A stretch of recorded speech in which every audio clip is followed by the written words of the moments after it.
Guys, we've got Steve Chapman. Steve's the founder and CEO of Shine Drinks. Now, they're available in, I think, more than 5,000 stores now across the country. So, really taking the world of healthy energy drinks by storm. Welcome, mate.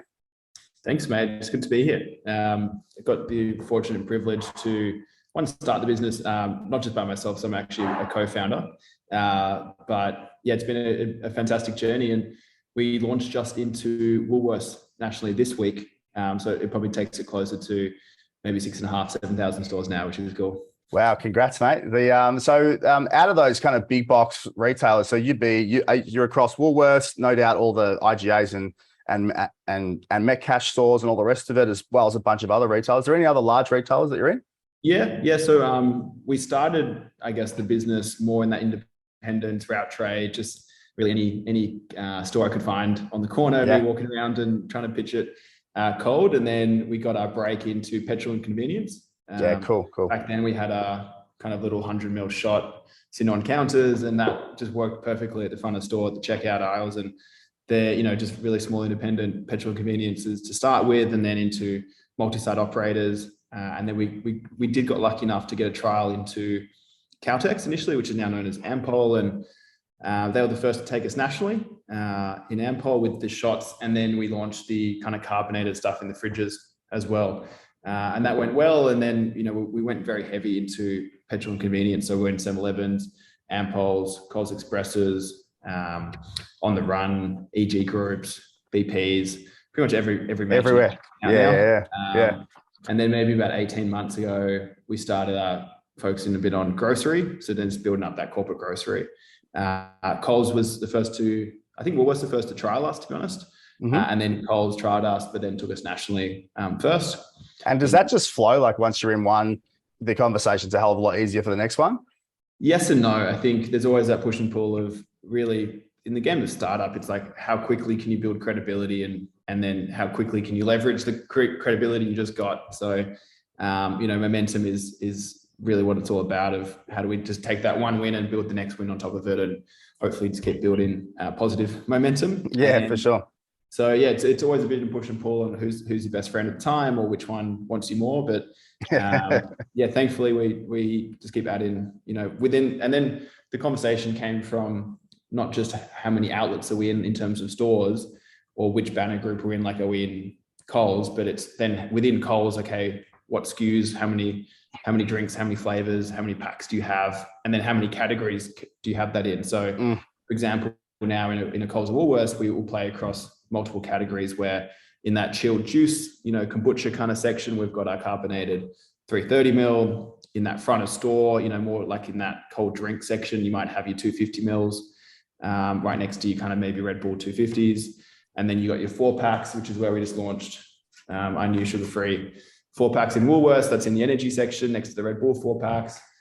You might have your charged in energy in the cold drink section as well. And then, we might have some other stuff coming out shortly. So we kind of play across maybe 2 or 3 different categories. Yeah, and obviously seems like you've got a really good relationship with the category managers and that type of thing, because if you're able to put different products, the right product for the right place in the store, it obviously shows the relationship that you've got with them is relatively tight. Yeah. And I think, people do business with people they like, and, you obviously want to be a good person to do business with. And that's really part of our culture. We've always not just like to be, for me, when in negotiations, it's not how do I squeeze every last cent out of the deal and how do I make sure the other guy feels like he's lost. It's how do we ultimately build a win-win where they get a great product, they get, probably more margin from us than they do from some of the bigger players. It's a well-known fact that, that's the role we play for them in a category. But, what they can give us is, a chance to shine. And if we take it, they look good as well with launching it back in new product and ticking that more future trends, customer trends of like, they obviously want something healthy and natural. And we play an important role there to making sure customers engage and they're offering something new as well. Yeah, cool. Now, I want to get into the Shine journey in a bit, but I want to go back a little bit first, because I'm really keen to. I had a little, I did a little bit of investigation on you and and did a little bit of a dig. And your path to producing and selling a beverage is not the standard path that someone takes. I would love to know kind of what got you here. And, the research tells me, obviously, your school and all the rest of it, but let's kind of look past that to kind of your professional experience. And I saw that you started an app. Is that right? When you were a bit younger, can you tell me about that? Because it was interesting. Yeah, for sure. That was definitely where I cut my teeth, so to speak, on the entrepreneurial journey. And I left PwC to do it, which was potentially that big corporate, safer career path. Thank God. Yeah, potentially, hopefully, thank God for everyone who now drinks Shine and gets off, something sugary for us. So we've done the world some good, hopefully. But look, I was sitting in PwC office and I looked out over the, Darling Harbour horizon and just thought maybe there's something bigger and better or more exciting than Westpac's financial accountants and their books. And I was reading about guys like Zuckerberg. He built this app called Facebook, and he sold it he didn't sell it. He bought Instagram for $1 billion, and this app, 1 billion people used in the world. And the guy was like 26 at the time. And I was like, that's really impressive. I'd love to do something similar. And so, I came up with an idea to try and create an app and sell it to Facebook for $1 billion. That was the kind of business plan, and I called it FaceBuy. And look, it was pretty much like Facebook marketplaces today, maybe 10, 12 years ago. So the direction was right, that people would buy and sell on Facebook, and maybe more of a seamless social interaction. eBay meets Facebook, but I was 20 years old at the time and just made every mistake you could possibly make. Publicly, it went okay in terms of downloads and features and PR and all that good stuff. But privately, behind the scenes, it's still so much to learn, both technically an app and development, but also from how to run a business and scale it quickly. So, I woke up to a pretty scary email around being shut down by Facebook, and end up in a hole of, I don't know, understand how I lost everything. And it was a pretty bad time, but out of it, I realized I loved entrepreneurship. Like whatever I did, I just loved every day of it. And my worst days there were still better than my best days at PwC, so to speak. Yeah. The second big thing I learned from it was humility was going to be the antidote to future successes, where for me, I developed through high school and through getting bullied and a few other things, an ego. So I got some protection from this, harsh world, and I developed an ego. And I think I took that with me into my professional world of PwC and then into this app world. And for me, that was one of the biggest insights of learning, which was, one of my favorite philosophers, he talks about the impediment to action advances action, the obstacle becomes the way. And it's Marcus Aurelius, a great Stoic philosopher. And for me, like my biggest obstacle was this ego, because I didn't ask the questions. I thought I knew all the answers. I didn't put in the work. And that's really one of the main reasons of what I led to my first failure. So I thought humility then was my path forward. And I wanted to then go and learn from people way smarter than me, and, ultimately sorted out a lot of mentors to learn from. And I had a lot of great coffees with people, but really wanted the full immersive experience of mentorship. And that's why I ended up partnering with and learning and seeking out a guy called Dr. Sam Prince, an incredible serial entrepreneur and philanthropist, a doctor, and just all around very impressive guy. And I thought if anyone can teach me humility, it's learning from a guy like that. And I took the unconventional path of becoming a personal assistant, to be honest, and just wanted to sit in the room and learn and listen and watch and shut up. And, I was actually going to ask you about that. I had a look, and it is a really unconventional path to be as self-aware enough to say, well, I'm in my 20s and I don't know shit, so I'm going to go and learn from someone that does. So why did you choose Sam as the person that you really wanted to hitch your wagon to? For me, Sam captured a lot of not just business success, but let's say personal success or philosophical success, where he has a very interesting approach to life, which isn't just around, money and success. He's quite philosophical and very intelligent. And it wasn't just, I want to learn business from you, but it was really, I want to learn some elements of life from you. And the reason why Sam, he also ticked the box, or that balance between, he's old enough to have some experience and have some wins under his belt and figure out why that was so and teach it. But he's still young enough to know what it was like just getting started.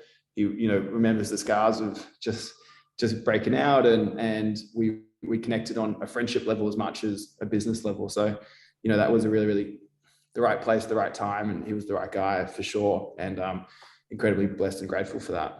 And I think it was for 3 years, from what I read. What type of businesses were you involved with during that period? Because obviously that's led to the next phase of your life, which is starting Shine. So obviously it was really, really important time. What type of businesses were you working on? So Sam has a wide range of business interests and non-for-profits and things. So, we were, by the end of it, I very much started as a personal assistant and then developed into an executive assistant where it was a bit more project-based or, working a bit more in an executive function with the leadership team. And then by the end, it was really kind of a pseudo Batman Robin style where whatever Sam was working on, I'd work on across Zambrero and not One Disease or the restaurant group in Mexico Indu, Kid Kyoto.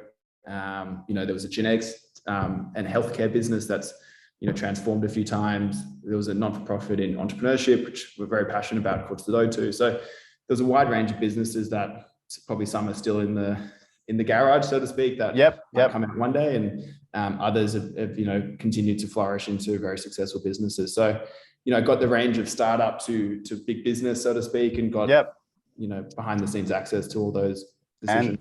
And I imagine that dealing in businesses where where he had restaurant chains, I'd imagine that you would have seen the potentially what your future buyer might look like. Was that a thought, that the fact that, hey, this particular restaurant chain, they got to get beverages from somewhere? Did you have that kind of mindset? Yeah, and very much early testing days was that in mind, where we knew the trends, and we could see behind the scenes the walk away from sugar drinks into even just water, to be honest, and the rise of water, and then the likes of things like kombucha coming along and coconut water has been a more requested menu item. So for sure, that was one of the data points we were looking at very, very early days at Shine to say, hey, maybe there's something here. And the second thing from Zambrero was Zambrero launched, and it was around the time I was there, was what's known as the IQ range, which was Sam and some of his doctor friends, we came across some research that said these ingredients have been proven at the highest clinical levels to actually help with some sort of brain function, from either neurodegeneration perspective, from cognitive function to executive function. And Sam, definitely had the thought of like, hey, does anyone want to pay an extra little couple bucks to add that to their burrito or bowl in the Mexican restaurant? And with that up as an upsell, like, would you want an IQ burrito or bowl with these ingredients in there? And so they tested it and launched it, and it smashed. It was one of the top selling burritos and bowls, and increased transactional value and all those things, because the audience of that young professional, health conscious person really were looking for cognitive, I guess, benefit from not just their food, but and then that was another data point to go, hey, would that work in beverage as well? Okay, cool. And that kind of leads us to, you probably start producing your product soon, or start to think about what the product's going to be soon. And then nootropics comes into the thinking at some point. Now, does it come into the thinking at the very start? Is that what you're going to do at the very start when you thought about creating Shine, or did that, did you toy with other things, or? Yeah. So in the background, when Sam and I were working together, it was just working very, very long hours. Like, Sam's and I definitely, whilst I had work ethic before, I think it was ingrained in me, just the importance of it through my relationship and time with Sam. And, we up at 4:24 every morning, meditating, watching the sunrise, working out, then full day of meetings, strategic thinking, hiring, all the rest of it. And then, Sam might be doing a talk that night, or we might be doing podcasts and stuff during the day. And, I was there every step of the way until 8, 9, 10 p.m. and we'll do it again at 10 a.m. at 4 a.m. the next morning. So at a certain point, we just started looking at how do we improve all aspects of physical and mental health. And it was, what's diet, what's sleep, how do we optimize, how do we biohack, those type of trends. And through that journey, it was like, from a beverage perspective, it was like, how many coffees can we honestly have a day? And how good is that for you? Or, what are we doing, thinking about even going for an energy drink, or Red Bull or a V or whatever it is at, 2, 3, 4 p.m. in the afternoon to keep going. And Sam's a doctor. I'm a health conscious guy, always been into health and fitness. It was like, I don't particularly want to put an energy drink with sugar and artificials and all that into my body. and I don't want to have another coffee after 5 or 6. So we started experimenting with nootropics, where we would, Reddit and Google and, experiment all the weird and wonderful things in my top Good drawer. Good old Reddit. Yeah, exactly. And, things pretty hardcore, which probably closer to the Limitless Bradley Cooper movie. Yeah. Like modafinil or, Ritalin or dexamphetamines or whatever it was, all the way through to very natural, very plant-based, turmeric, ginkgo, ginseng, green tea, B vitamins, and L-theanine. And, I just listed off pretty much the key functional ingredients in Shine. And it was, we'd used to individually, put them into drinks and powders and put them in a Gatorade or put them with water and mix our own. And then it was, hey, why doesn't this exist in an RTD format where it gives you a pick-me-up, but it's kind of from a better source, and really the nootropics were going to be the hero. For people that have never touched this stuff, which is probably, everyone's had caffeine. Let's kind of park that one, but everything else, people just don't know about it, and people don't have it. You guys have done a really good job marketing, but how many people can you touch, really?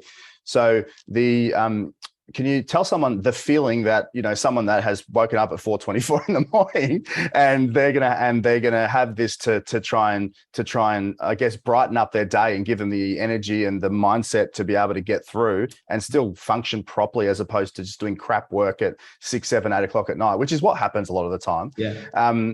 What's the feeling that you get from it, and what are the cognitive benefits that you kind of felt from it at that early stage?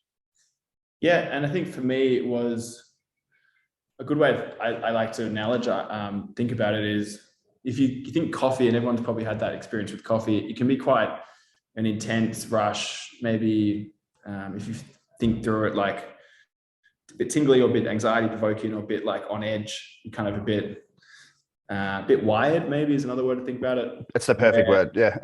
It's the perfect word.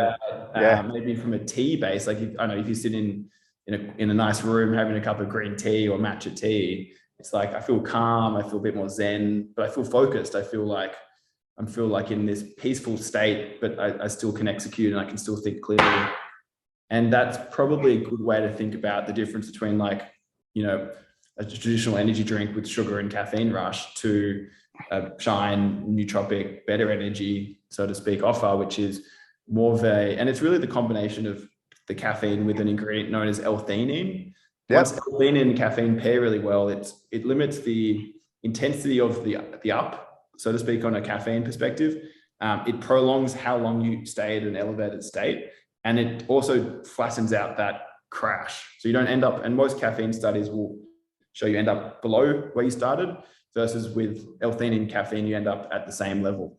So the L-theanine slows down the release of the caffeine, does it? Or is that the metabolism of it? So it really it's more of a slow release, and it doesn't take you to such an elevated state. It kind of gives you to the right level, so to speak. Yeah. Awesome. Yeah. Super interesting. Yeah, that's really cool. The first batch, who made the first batch? What did you make it in? I've done in some of the other podcasts. I interviewed someone that had a drink and had a mixed drink and did the first batch. In something that you probably wouldn't do it in. And a friend of mine used to have, before he sold it, a really well-known skincare brand, and their family mixed their first batch in their family bathtub. So there's a number of different ways you can go about it. Can you give me the rundown on who created the first product? What did it taste like, and then how did you iterate from there? Yeah, for sure. I was joined in the story. Sam and I were joined with a guy called Andrew, and he joined in the same way, similar journey of how I joined with Sam, where he was a young entrepreneur, and he was looking for learning it kind of hands-on, so to speak. And I was like, yeah, cool, like come learn hands-on with this Shine journey, and we'll build it together, and with Sam's guidance as well. So that's Andrew joins the picture. He's got a health science medical background, and he pretty much came with us instead of going to medical school. So he understood the science behind it a bit more than I did. I was more of a feelings guy, like how did I feel after I took it? He could explain, what's going on in my brain more than I could. So he helped. We worked with a professor of psychopharmacology, out of the University of Swinburne, who knew the science to a whole nother level of what functional dosages do you need, what are the active ingredients, and how do you measure for them and standardize them. So the final list of the nootropics and, that functional part of it was definitely created by, guys like Andrew and Professor Scully, and myself and Sam. The flavors perspective of it, we really wanted to capture, because we're going to go with a shot. We wanted to be able to drink it ambient, didn't need refrigeration. And it was like, we wanted to create like a psychological impact that, because it was like a fiery kind of ginger lemon, it was like, oh, that kind of feels healthy. It feels functional. It feels a little bit medicinal. And it, like, naturally, because of that intense flavor, I feel like it's going to work. So we're trying to add to that placebo effect of it. It feels like it's healthy. Yeah, very very interesting. But like, now that I think about it, very smart move to go with ginger as that thing that really cuts through. But because you go to a local cafe and you get an apple, carrot, and ginger juice or something like that. Yeah, that's what you remember as the thing. Oh, geez, I feel really good now. Yeah, it's it was a positive connotation we could build on, which ginger was already a functional flavor. And then we could add these nootropics onto it. So we weren't starting from scratch, trying to educate people, what the hell turmeric or ginkgo biloba was. Yeah, cool. And then we realized we wanted to make that more mainstream, where some people hate ginger, some people love it. We didn't want to be just a health drink. We wanted to be a bit more of a mainstream. So we obviously got now, I think, 16 flavors, and they're all very delicious and, almost like you're drinking a full sugar soft drink. Yeah. But they're all natural or low sugar. But where we started was more in that, because it was a shot, it was very much a concentrated health. It was like a delivery mechanism to get all the good stuff in you, but we still wanted to taste healthy. Yeah, cool. And then, so you mix up the first batch, and you do you have a customer off the bat? Do you have a customer, or do you try and sell it online, or yeah, we started online. We started online for sure. We're mixing up batches. Probably one of the first few was in Sam's kitchen sink or saucepan at his place. Yep. Then there was like a small scale test actually into bottles and things was in a garage in Melbourne. All good startups start in a garage at some point. Yep. There's some ex-Coke guys that were advisors to us at the moment, and they were doing their own beverage project, and he happened to have a shot line in his garage, and we did our first batch, our official first batch there. How good's that? Yeah. And we did it. We made, I think it was about 157 packs. We thought one per day, and we would go sell them online. And so we had these 7 packs for the few months prior to launch. We were doing some Facebook marketing, some email marketing, building a bit of a newsletter database around productivity and nootropics and study hacks and things.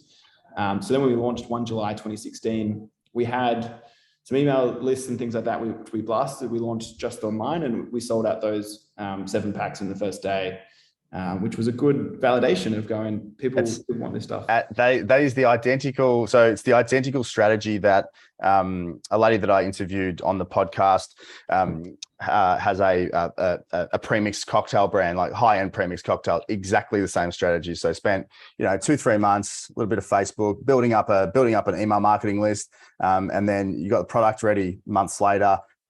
Blast out, and then just watch them come, and it's an awesome strategy.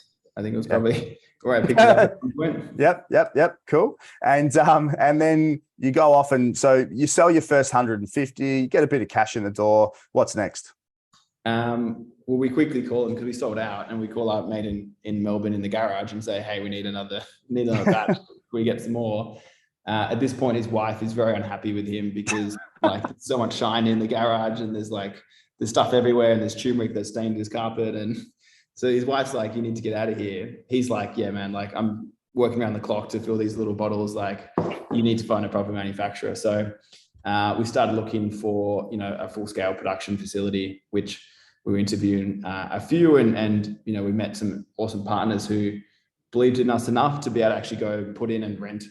No one had shots in Australia. We were the first to do shots properly.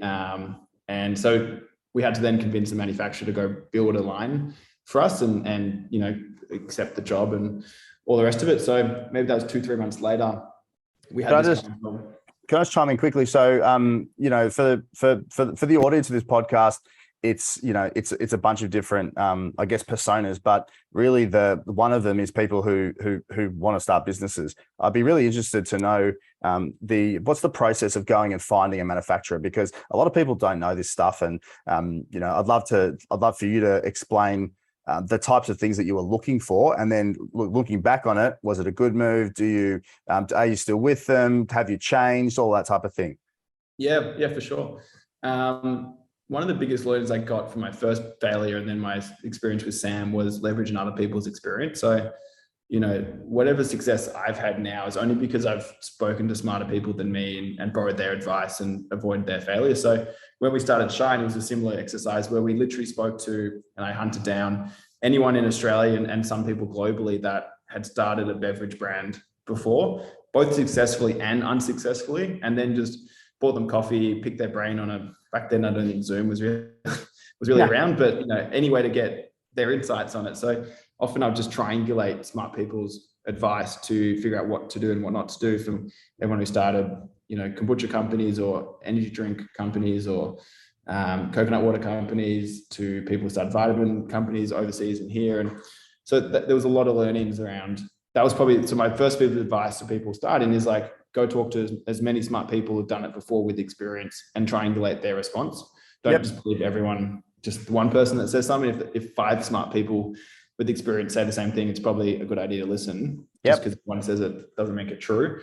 So then, through that process, we'd met a bunch of, you know, people very close to the food and beverage manufacturing space, and we got a bunch of names off them about who to talk to. You know, there's consultants for this stuff as well that, you know, get paid to go find the right manufacturer for you, but we had almost no money. So I think asked for favors and asked for friends and all that stuff. And when we went there, I think most people just Google cold message a retailer or a manufacturer, and say, can you make my drink? And, you know, they've got no plan, they've got no product, they've got no idea, they've got no traction, they've got no experience. So most of the manufacturers will say it's not worth their time to invest or even take the meeting.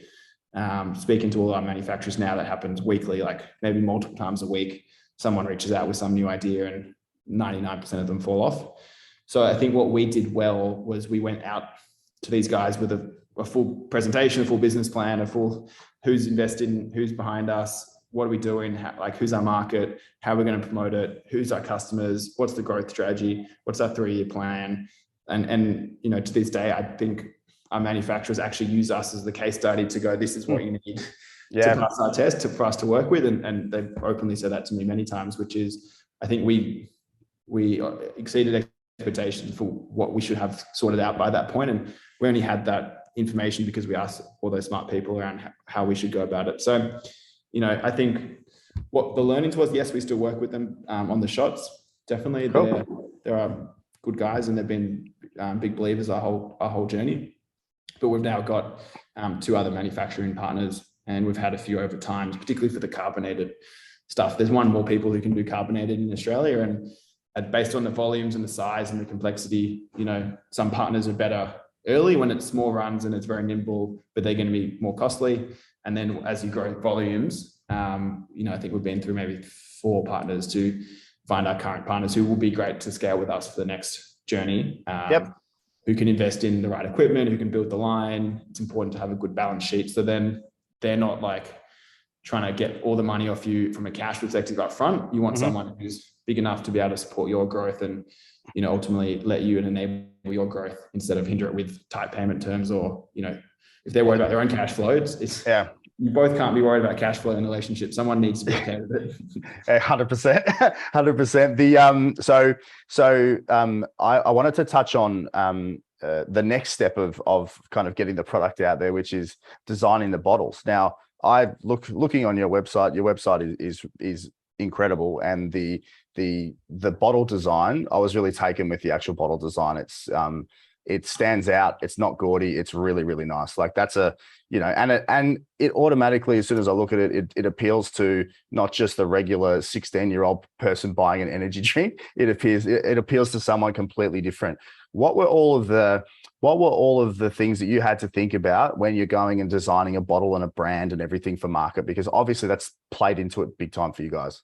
Yeah, no, I think you're on the money there with, I think I've read some research where most people for the first 5 or 6 times they purchase your product don't actually even recognize the trademark or logo. It's really the packaging that they remember and what they go back to when they go back to shelf. And for us, even from the shot, we always wanted to stand out. We didn't want to be in a competed space. So we, when the crowd zigs, you zag, or go against when you find yourself on the side of majority, stop and pause. I think it was Mark Twain. Mm-hmm. And we took some of those principles into it. You know, I'm a big Apple guy. And so I loved Apple's design aesthetics of clean and minimalistic and kind of intuitive. We actually internally called our project names around each of our product ranges, one of the Apple ranges. So I like to think the shot was our kind of Apple II, where it was like first in the category. It really invented back then the personal computer, but it was still for hobbyists. It was still for people who, you know, were going to plug in their own keyboard and write code, but it really created the personal computer, even the idea of having, you know, having a functional, you know, nootropic drink.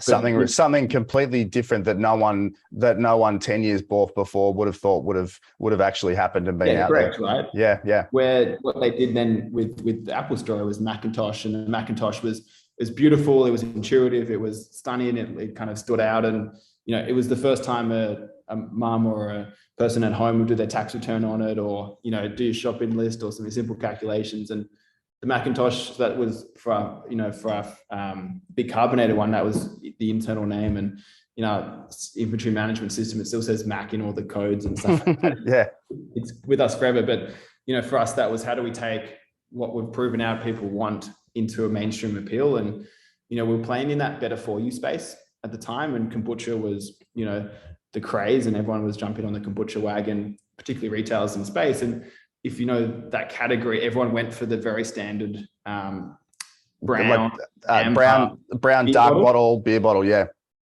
So, and every single brand had that at a moment in time, and we we're going to go right next to them. It's like, how do we stand out? So instead of that kind of like, you know, thin neck and big base, we're like, how do we do more of a base from top and bottom, more of a cylinder? So there was a company actually in the US called Buy, and they sold to Dr. Pepper for 1.7 billion. And Ben's been an incredible mentor and advisor to us over the years.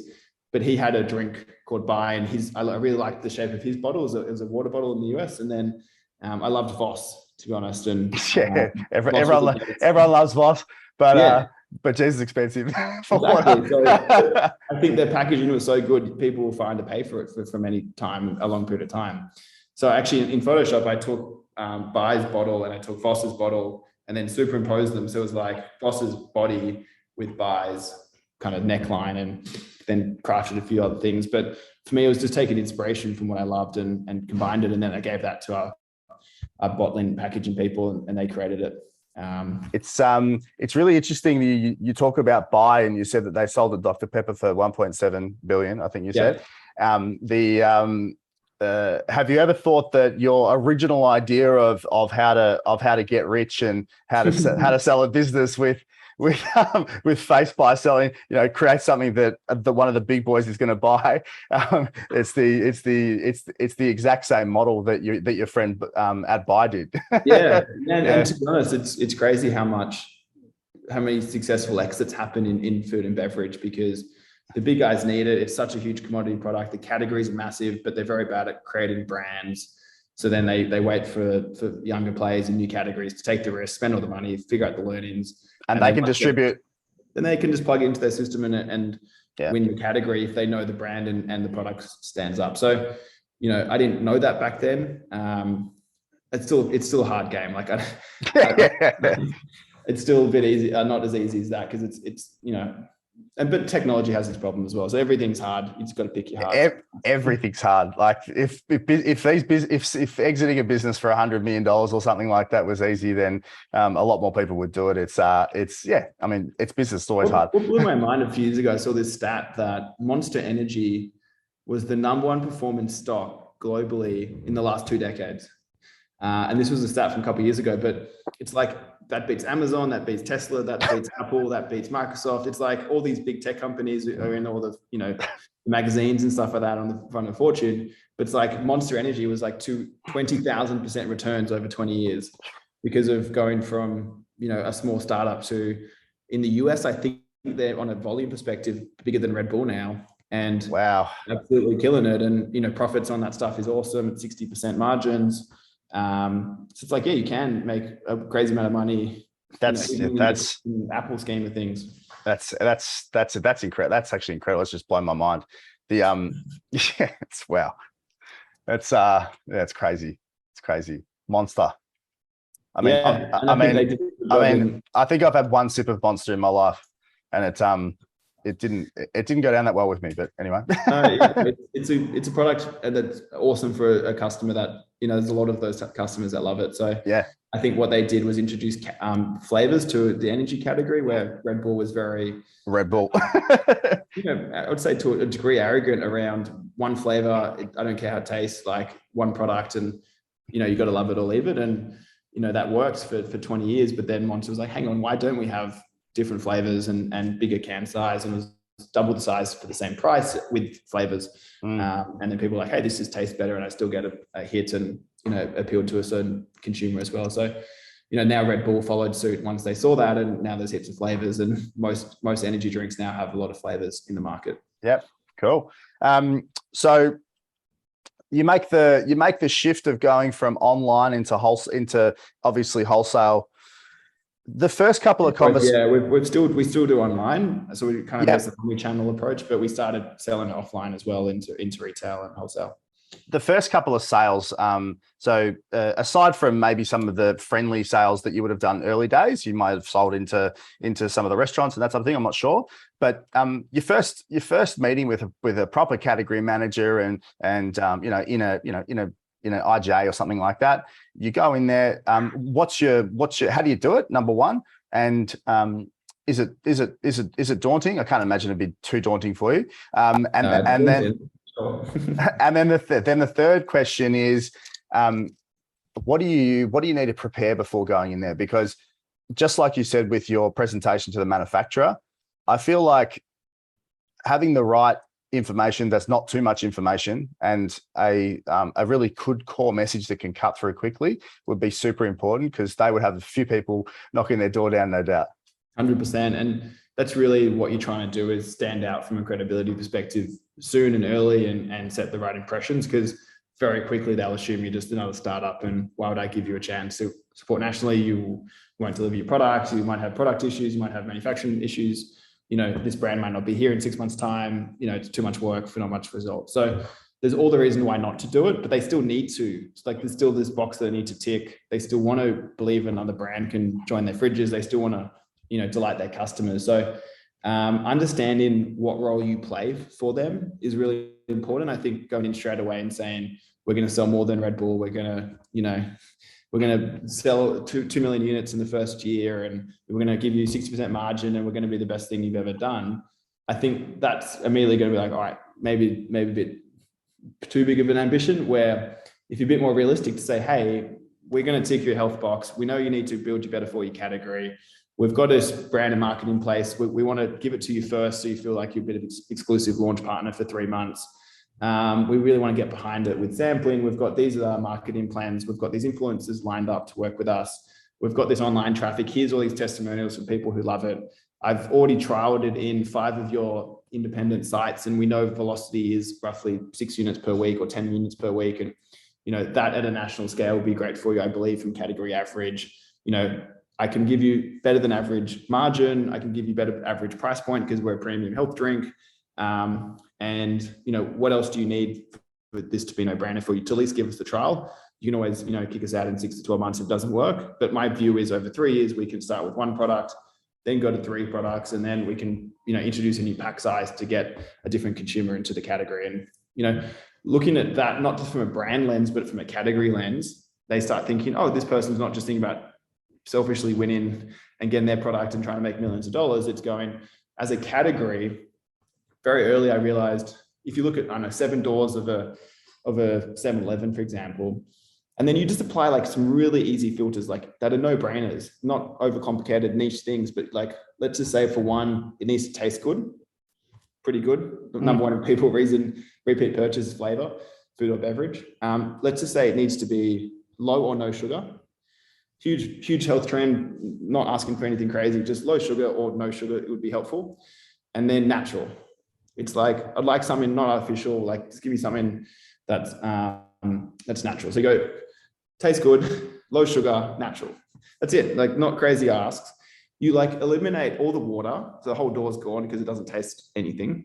You limit all the cola. It's obviously neither of those things. Maybe it tastes good. All the energy drinks are gone.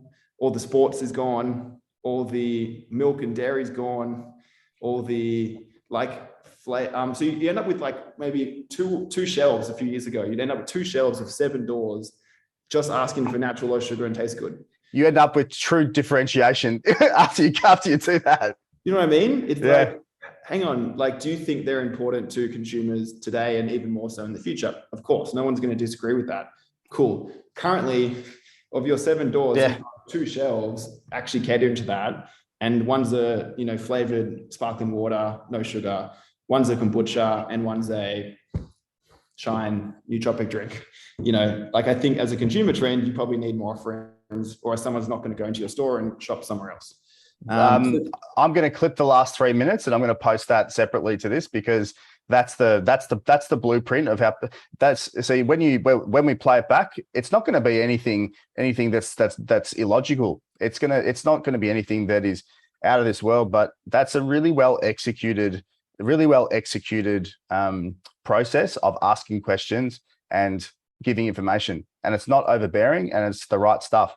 So anyone who wants to go and do this needs to look at that last 3 minutes.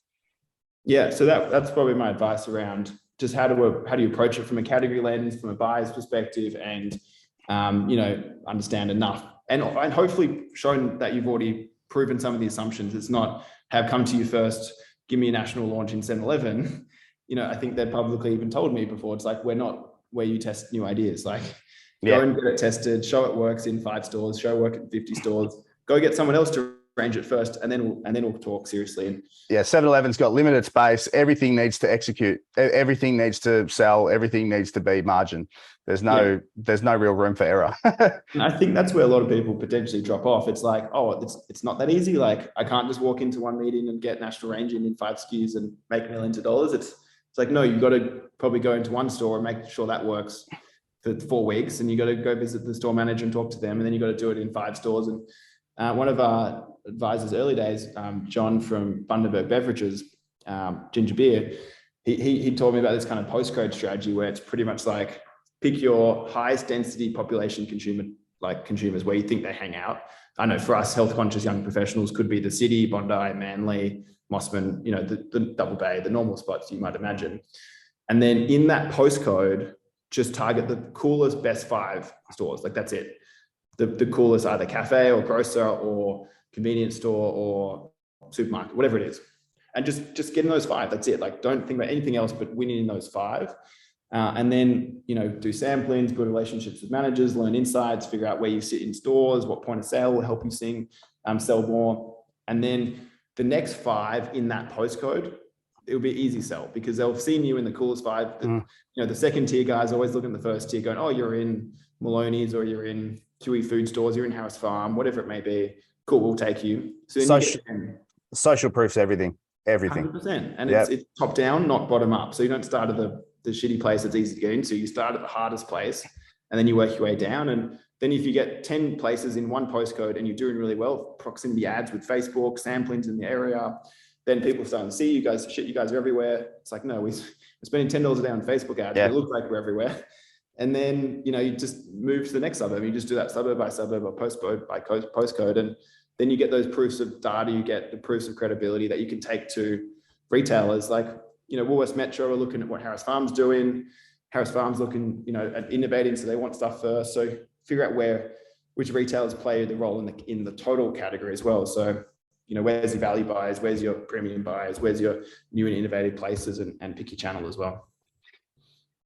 The other piece of the marketing is you obviously have done a really good job getting the wholesale banging. You're in 6,500 stores. That just doesn't happen. The other side you mentioned briefly was around a very, a relatively new area, last 10 years being influencers and that type of thing. I think a lot of the social channels have fallen off a little bit. Instagram looks to me to still be going pretty well for product businesses. Who are the type of influencers that you go for, and what are the type of qualities that they need to have? Because I know that there's a lot of people that are in influencing for short term and that type of thing. They might not be the best ambassadors. How did you filter to find the right people? I think, to be fair, I don't think we filtered early days. Okay. I think as anyone with a profile and a lot of followers, and to be honest, probably like aesthetically looking, it was, we wanted us a drink associated, the way it looked and felt meant we want it in healthy, good looking people's hands. And I remember we did tests and studies around, we did radio ads and like, in a case study, we saw a website traffic spike and our sales spike and things.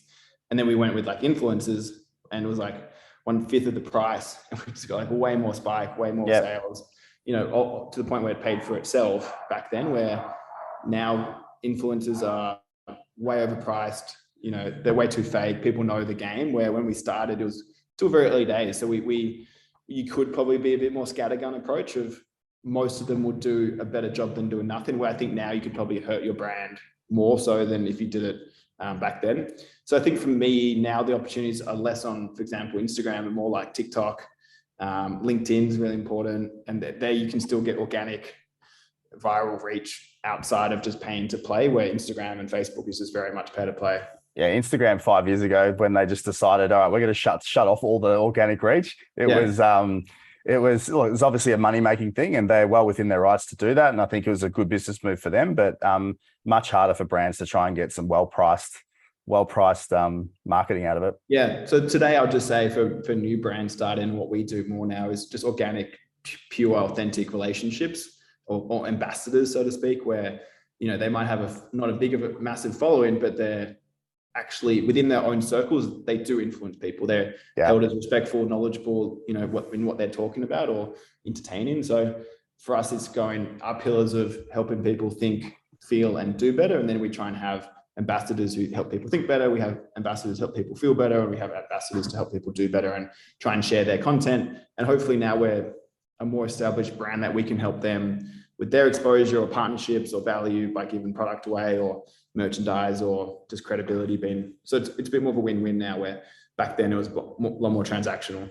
So the relationship with the influencer, and this is the last I'll say on that, is more about finding an influencer who's got a community as opposed to a bunch of followers type of thing. Yeah. It's like, would they actually influence someone in the real world? Like, that's probably a good way to think about it.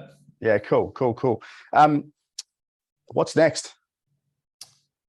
Obviously you can't share everything, but you're in a lot of the big box retailers, and you've been going and doing those deals. Obviously you need to work on those relationships, but what's outside, what's next as far as Shine is concerned? It looks like you've scaled up wholesale heavily. You've I don't know what the scale of your online is. Is there another vertical that you can get into, another distribution model? There's always export, and that's always an opportunity globally, and it's huge. It's bigger than Australia at scale, etc. But for me, if you can't win in your backyard, like running over there might just because you're avoiding how hard it is to really, really win in your backyard. And I look even down here in Manly, and I look out the window, and if I'm like, I'm not seeing like 10 people walking around with a Shine can in their hand. Like, have I really done that job yet? And, for me, I used to look at distribution.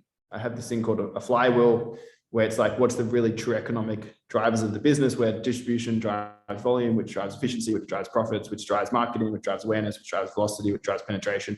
Take that back to retail and get more distribution, and it continues.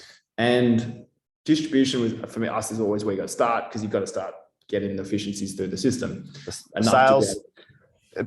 Anyone who's starting a product business or a software product business, or to be honest, any business, sales is everything. People think that creating a product is the hard part. The selling anything is the hard part of it, of everything. Yeah, agreed. So we start at distribution, and really that's selling and building relationships and influencing. So when I look at distribution, I look at, we can get volume, which is the output, in now I'm thinking it's 3 ways. I used to always think it was 2 ways. Way number 1 is get more stores or outlets, as I say. And then way number 2 is get more SKUs in those stores. So you could have the same 700 7-Elevens with 1 store versus with 1 drink or with 2 drinks. And you could technically double your distribution or your total volume if you just got 2 flavors into the same 700 stores versus getting 1 flavor in 1,400 stores, 7-Eleven and a Ampol. So that was always like the equation I was playing up with, was do we want more SKUs or more outlets in those stores, or more SKUs in those outlets? But I've learned in the last 6 months, let's say, around, I think there's a third factor, which is facings or shelf space. So it's like how many facings of those SKUs are in those stores, and it's a whole nother exponential market and an opportunity where we did some analysis. And if you think about a store like a 7-Eleven or an Ampol, for example, petrol station, convenience store, and they've got a whole door for Red Bull and a whole door for V and half a door for Monster and Mother and stuff, and then we've got like 1 face-in for each of our products, and maybe we get in the energy section we've maybe got like 3 places on the shelf of 2 whole doors. And then we did this comparison around how much sales are we contributing to the total category compared to how much space are we actually given. Yep. And we found we massively over deliver on sales to space, where some of the very large, big energy brands, and I won't name them, are delivering on the space they're given. So over time, because of where consumer trends are going, and that's just how it's always been, they're starting to not deliver to the space that they get given. So we did some numbers and calculation where on average, we would sell 32% in some accounts, maybe 45% in other accounts, more than the lead-in energy drink brands on a shelf space analysis perspective. So as a buyer sitting there, it's like, what an opportunity. Like I could probably still sell the same of the traditional energy drinks, but if I open up more on, for example, Shine, I'm going to get more margin, more dollars per sale, and I'm going to tick the consumer trend box of where this is going. And they can probably make another $3, $4, $5 million incremental sales in their fridge from the same number of basins, just optimized for example, Shine, giving more and removing some of the more traditional energy. So it's almost about educating the store that educating the buyer that they're a kind of a property real estate business as opposed to a retail business. Yeah, it's resource allocation and optimization really, and the supply chain efficiencies of why you need certain facings as well, and cater in peak times and things. So they're very smart. Trust me, they've got more numbers than I do. But we shared some of those insights with our retailers, and it was like, wow, I didn't even know that, because they're not thinking potentially around how much on a per facing basis is each article delivering. They're looking at their total, how many sales do I get from this person, and how many sales and margin do I get from this person. And it was a really interesting case study, and thankfully a lot of the retailers were like, awesome, like I'm gonna open up on Shine more. So for me, you ask me what's next, Red Bull, for example, sell 25 times more than us, I think, in 7-Eleven alone. No, they sell 18 times more than us in 7-Eleven alone, but they've got 25 times more the space. Okay. So for me, it's like we can still in the same 700 stores sell 18 times more than what we're selling now. Okay. And that's way more exciting to me than, let's go chase one more market internationally. I think we're still, 10 times at least more growth here in Australia on a face-ins, on a visibility, on that brand awareness perspective. We really haven't spent much money on advertising. We've got some awesome campaigns coming soon, but it's much stickier revenue. It's much stickier revenue as well to get deeper into your current customers. Much stickier revenue than export would be, I'd imagine. Yeah, and I love that challenge of and the opportunity and the curiosity and that adventure of international growth. And we're in New Zealand. Like New Zealand's doing really well for us. There's some other opportunities and markets that are opened up for us at the moment. We're just doing little sandbox tests, but for me, as a core strategic focus, it's how do we win in our own backyard, and how do we paint Australia yellow, so to speak? And yeah, awesome, mate. That was awesome. Thank you so much. We'll probably wind it up there, but that was a really good hour. Thank you so much. No problem, man. Appreciate it. Awesome. Cheers.